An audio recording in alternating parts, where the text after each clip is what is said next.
Last time I told you about Elena, about the question she asked that I couldn't answer, about the 3 days I spent forcing myself to be specific in numbers with a timeline, about what I was actually building, about the moment I raised my ambition to something that genuinely frightened me.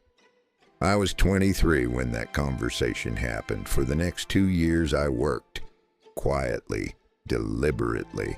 The property I had bought at 22 was generating income. I had added a second smaller property at 24.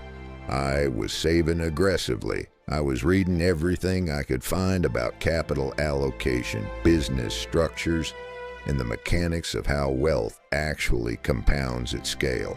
I was building, slowly, carefully, but I was still thinking within the boundaries of what I could see. At 25, a conversation with a banker showed me that the boundaries I had accepted were not real.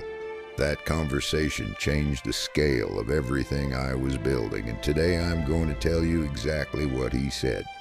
Let me tell you how I met him. His name was Richard. He was in his mid-40s, a senior lending officer at a regional bank. Not one of the major institutions, but a serious bank with significant capital to deploy. I had not sought him out. I had gone to the bank about something routine, a question about the mortgage on my second property. The meeting was supposed to take 15 minutes. It took 3 hours because Richard asked me a question in the first 5 minutes that changed the direction of the conversation entirely. He looked at my file, he looked at me, and he said, "You have 2 properties and no debt beyond the mortgages. You are 25 years old. Why do you only have 2 properties?" Told him the honest answer, because that was what I could afford. He looked at me for a moment, and then he said, "That is the wrong way to think about it. Come back on Thursday. I want to show you something." I came back on Thursday, and he showed me a framework for thinking about capital that I had never encountered in any book I had read or any conversation I had ever had. A framework that the wealthy use, and that is almost never explained to people who are not already wealthy. He called it the leverage ladder. Let me explain what Richard showed me. Most people think about investment like this. You have money. You use your money to buy an asset. The asset generates returns. You use those returns to buy another asset. Slowly, over many years, your portfolio grows. This is the way most financial education describes wealth building, and it is not wrong, but it is slow. Unnecessarily slow, because it ignores the most powerful tool available in the construction of wealth: other people's money. Richard showed me something that day that I want to explain as clearly as I can. When I bought my first property, I had used almost everything I had saved. I had put in a significant deposit, my own capital, and borrowed the remainder from a bank. What I had not understood, what Richard showed me, was that the return on my investment was not calculated on the total value of the property. It was calculated on my deposit. Let me be precise about this because it is the most important mathematical concept in property investment. If a property is worth $100,000 and generates $5,000 per year in rental income, that is a 5% return on the property.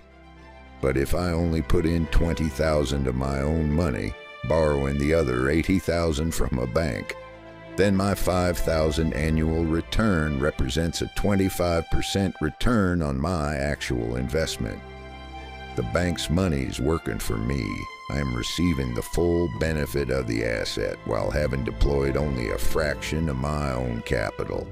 This is leverage, and once you understand it, truly understand it, in the way that Richard explained it to me that Thursday, you cannot go back to thinking about investment the way you thought about it before. Richard went further. He showed me that the 2 properties I owned with their existing equity and their rental income, were not just assets, they were collateral.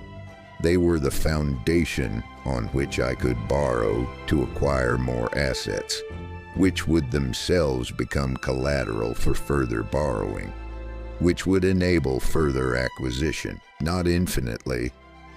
There are limits, and Richard was careful to explain them. The limits imposed by serviceability, by cash flow, by the need to maintain buffers against vacancy and repair and market fluctuation.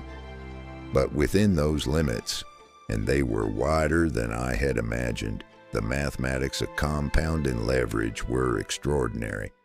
He showed me projections. At the pace I had been going, saving carefully, buying one property every 2 years with my own accumulated capital, I would reach my target in approximately 35 years.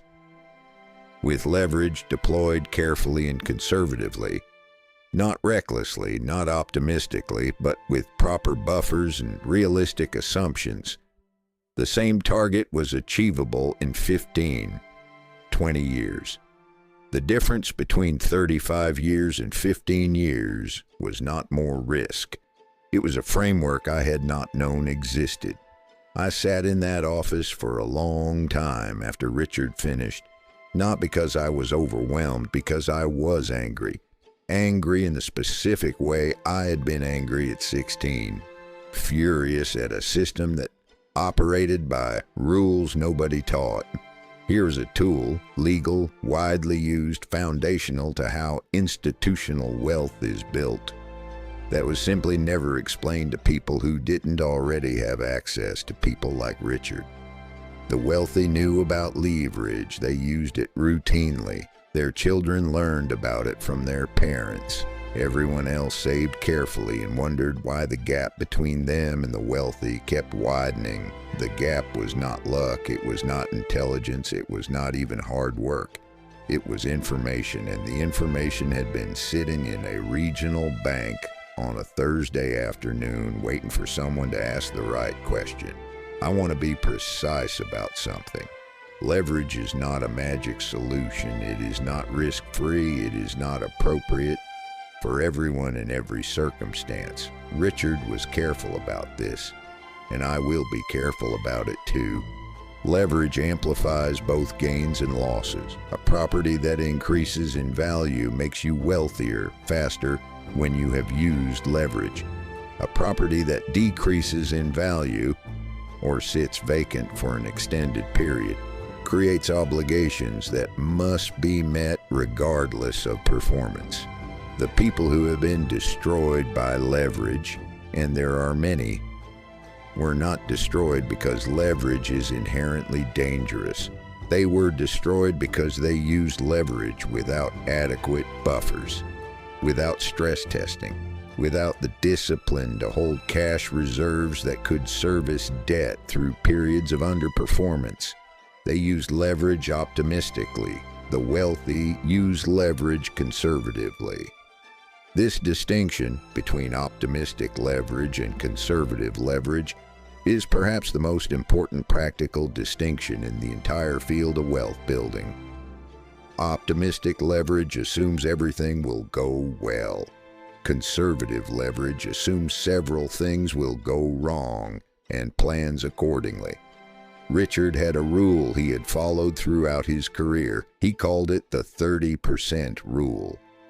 Whatever the bank was willing to lend him, he borrowed 70% of it, not because he couldn't service the full amount, but because the 30% he left unborrowed was his buffer, his insurance, his ability to survive a market downturn, of vacancy, an unexpected repair, a personal crisis. That buffer, that deliberate, disciplined restraint, was what separated the people he had seen build lasting wealth from the people he had seen lose everything. Not brilliance, not luck, not timing, a 30% buffer. I have applied a version of that rule to every leveraged investment I have made since that Thursday. I left the bank that afternoon with a completely different understanding of what I was building. not a portfolio of properties that I could afford. A system, a compounded machine, a structure that, if managed with discipline and patience, would grow in a way that my previous approach never could. Over the next 18 months, I restructured everything. I refinanced my existing properties to release equity. I used that equity carefully, conservatively, with significant buffers, as deposits on 3 additional properties. I went from 2 properties to 5 in 18 months, not by earning more, not by saving harder, by understanding how capital actually works.